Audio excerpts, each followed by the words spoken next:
Venezuelan president Nicolas മഡൂറോയെ American സേന പിടികൂടിയതിന് പിന്നാലെ രാജ്യം ആഭ്യന്തര യുദ്ധത്തിന് സമാനമായ സാഹചര്യത്തിലേക്ക് നീങ്ങുന്നു.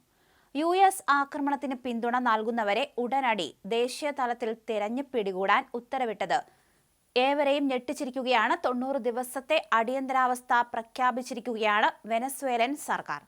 മഡൂറോ അനുകൂലികളായ കൊളക്ടിവോസ് എന്ന അർദ്ധസൈനിക വിഭാഗം തലസ്ഥാനമായ കാരക്കാസിന്റെ തെരുവുകൾ കൈക്കലാക്കി. തോക്കേന്തിയ സംഘങ്ങൾ ട്രംപ് അനുകൂലികളെ തെരഞ്ഞുപിടിച്ച് വേട്ടയാടുകയാണ്. മുഖംമൂടി ധരിച്ചും മാരകായുധങ്ങൾ ഏന്തിയും ബൈക്കുകളിൽ റോന്തു ചുറ്റുന്ന മഡൂറോ അനുകൂലികൾ നഗരത്തിന്റെ വിവിധ ഭാഗങ്ങളിൽ ചെക്ക് പോസ്റ്റുകൾ സ്ഥാപിച്ചിരിക്കുകയാണ്. സംശയം തോന്നുന്നവരുടെ വാഹനങ്ങൾ തടഞ്ഞു നിർത്തി ഫോണുകൾ പരിശോധിക്കുന്നു. ട്രംപിന്റെ സൈനിക നീക്കത്തെ അനുകൂലിക്കുന്ന സന്ദേശങ്ങളോ ചിത്രങ്ങളോ കണ്ടെത്തിയാൽ ഉടൻ തടവിലാക്കുന്നു. 11 വിദേശികൾ ഉൾപ്പെടെ 14ഓളം മാധ്യമപ്രവർത്തകരെ ഇതിനോടകം തന്നെ ഈ സംഘങ്ങൾ തടവിലാക്കി. നിരവധി പേരെ കാണാതായിട്ടുണ്ട്. മഡൂറോയുടെ വിശ്വസ്തനായ ആഭ്യന്തരമന്ത്രി ദിയോസ്താദോ കാബെല്ലോ ഈ സംഘങ്ങൾക്ക് പരസ്യ പിന്തുണയുമായി രംഗത്തുണ്ട്. മഡൂറോയാണ് രാജ്യത്തിന്റെ നിയമപരമായ പ്രസിഡന്റ് എന്ന നിലപാടിൽ ദിയോസ്താദോ കാബെല്ലോ ഉറച്ചു നിൽക്കുന്നു.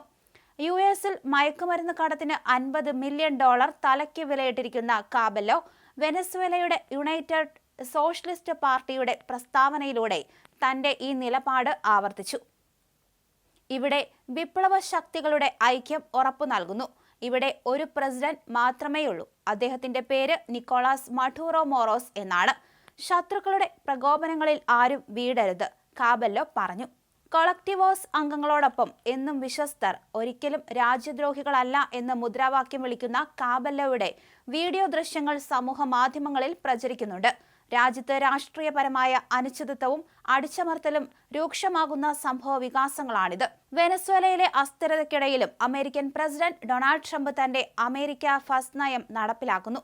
വെനസ്വേലയിൽ നിന്ന് 30 മുതൽ 50 മില്യൺ ബാരൽ എണ്ണ അമേരിക്കയ്ക്ക് നൽകാനുള്ള ധാരണയായതായി ട്രംപ് പ്രഖ്യാപിച്ചു. ഈ എണ്ണ വിറ്റുകിട്ടുന്ന ഏകദേശം $2 മില്യൺ തന്റെ നേരിട്ടുള്ള നിയന്ത്രണത്തിലായിരിക്കുമെന്ന് ട്രംപ് വ്യക്തമാക്കി. തകർന്നടിഞ്ഞ വെനസ്വേലൻ എണ്ണ കമ്പനികൾ പുനർനിർമ്മിക്കാൻ അമേരിക്കൻ കമ്പനികളെ ചുമതലപ്പെടുത്തും. ഇതിനായി അമേരിക്കൻ നികുതി പണം ഉപയോഗിക്കേണ്ടി വരുമെന്നും ട്രംപ് സൂചിപ്പിച്ചു. വെനസ്വേലയിൽ ഉടൻ ജനാധിപത്യപരമായ തെരഞ്ഞെടുപ്പ് നടക്കില്ലെന്ന സൂചനയും ട്രംപ് നൽകി. രാജ്യത്തെ ആദ്യം ചികിത്സിച്ച് ഭേദമാക്കണം. ഇപ്പോൾ തെരഞ്ഞെടുപ്പ് നടത്താൻ പറ്റിയ സാഹചര്യമല്ല. ഇതിന് കുറഞ്ഞത് 18 മാസമെങ്കിലും വേണ്ടിവരും, ട്രംപ് NBC ന്യൂസിനോട് പറഞ്ഞു. മഡൂറോയുടെ വിശ്വസ്തർ 2 തട്ടിലാണെന്നാണ് പുറത്തുവരുന്ന സൂചനകൾ.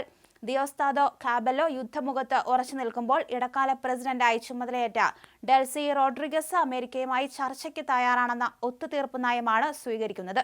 എന്നാൽ അമേരിക്കൻ വിരുദ്ധ മുദ്രാവാക്യങ്ങളുമായി തെരുവിലിറങ്ങിയ സായുധ സംഘങ്ങൾ കടുത്ത ഭീഷണിയായി തുടരുന്നു.